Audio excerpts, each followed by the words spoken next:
Hi, I'm Debra with Pinelands Nursery. Today we are going to discuss carnivorous plants. They can be a little persnickety, and a lot of that is due to they are bog plants. And what I mean by bog plants, their natural habitat is very swamp-like. So they prefer to stay wet. As you can see with this, it is drippy. So they want to stay wet. Put them in a tray.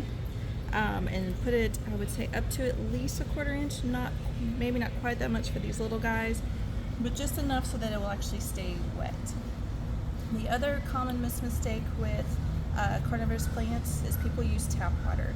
They prefer distilled water or rainwater, and that is because the nutrients in our tap water can actually over time harm the plant and eventually will kill it.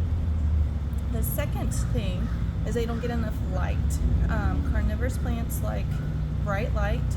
Majority of them are going to be direct sunlight, but our nepenthes, they are more of a tropical plant. They prefer indirect, so they want a bright spot, but they don't want that direct sunlight because it'll actually kind of scorch their leaves.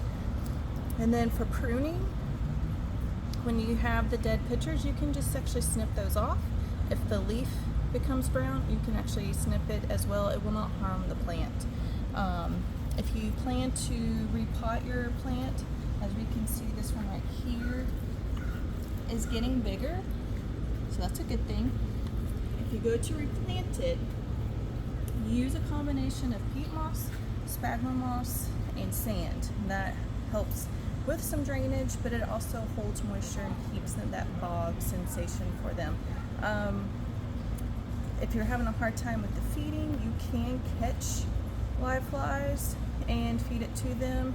Just be cautious. Don't, especially with these, you don't want to touch and activate the pincher part. That will actually use up too much energy, and that will eventually kill the plant as well. So I hope those were some helpful tips, and happy planting.